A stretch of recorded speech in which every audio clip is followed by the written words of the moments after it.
There is a house in Montana where the backyard is not a lawn. It is a runway, 1,400 feet of mowed grass straight as a ruler, running off the edge of the property into open country, and it belongs to whoever buys the place.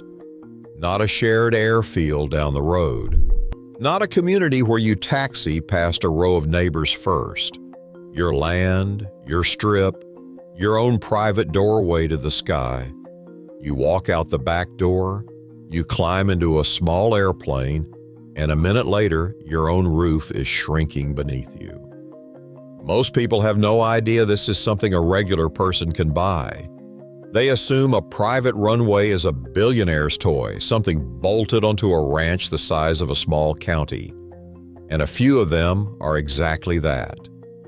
But the quiet truth, the one nobody puts on a magazine cover, is that the affordable end of this market, the modest homes sitting on wild and wide open land, can be found for less than a small condominium in a crowded coastal city.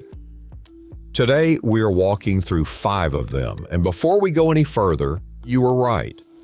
A lot of you wrote in after our last few episodes and said you wanted the strange stuff.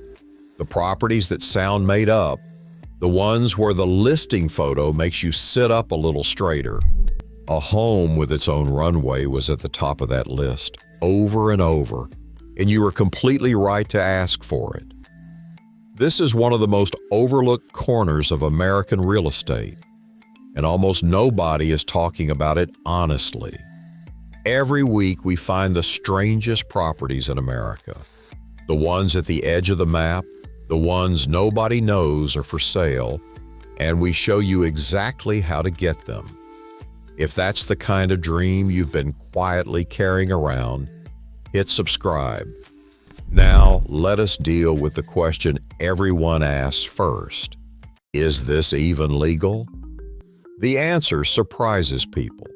Across most of the country, you are allowed to build and use a private airstrip on land you own, as long as you follow your state's rules and let the right aviation authorities know it exists. It is far more common and far more legal than people assume.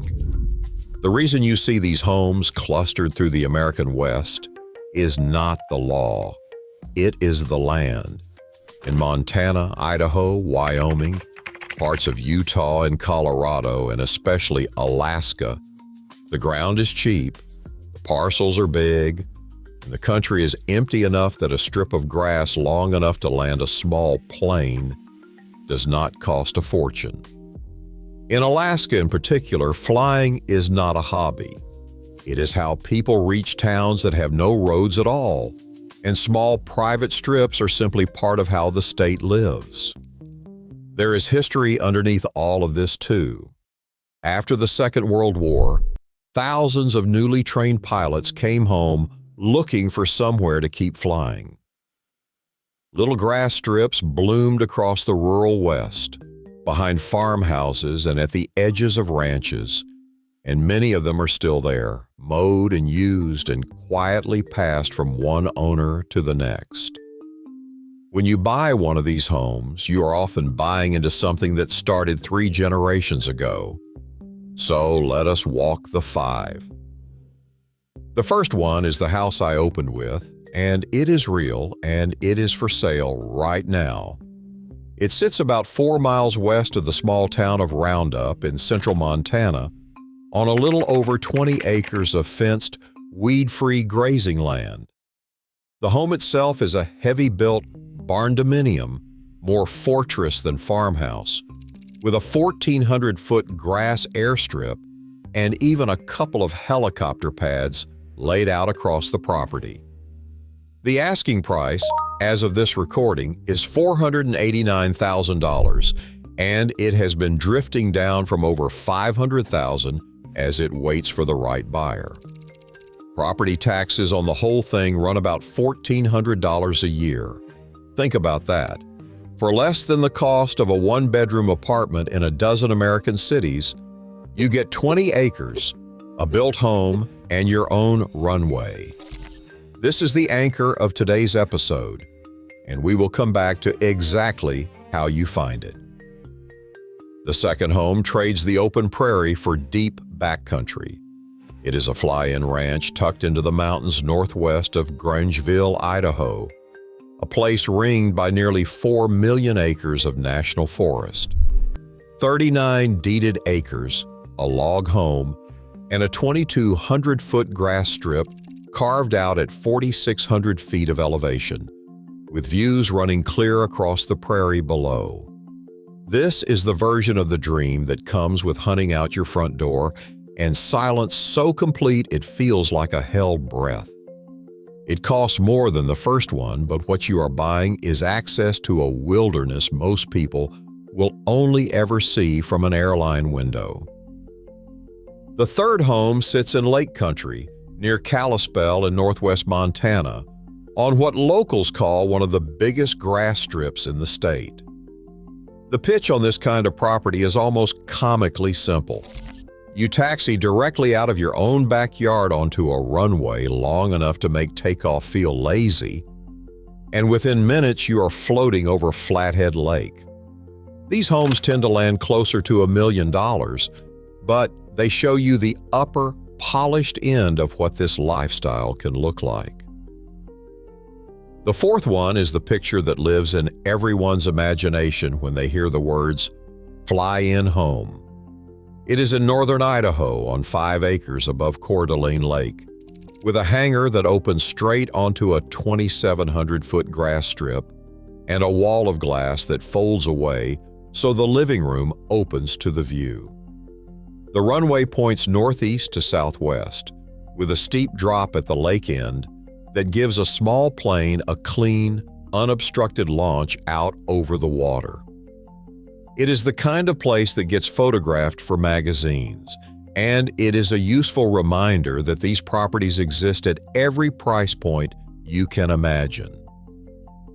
And the fifth one is less a single listing than an entire way of life, and it lives in Alaska. Up there, the home with a strip out back is not exotic. It is practical. Bush plains on oversized tires, gravel and grass runways behind ordinary houses, neighbors who think nothing of flying off to get groceries. If you ever want to see what it looks like when private aviation is simply woven into how a place survives, Alaska is the answer, and modest fly-in homesteads come up there more often than anywhere else in the country. Now, here's the part that matters most, because these listings move fast and they run seasonal, and the one you fall in love with tonight may be gone by next month. Do not panic when that happens. Sold does not mean gone. When a property like the Roundup home sells, the new owner does not vanish. They land on the county tax record in plain public view.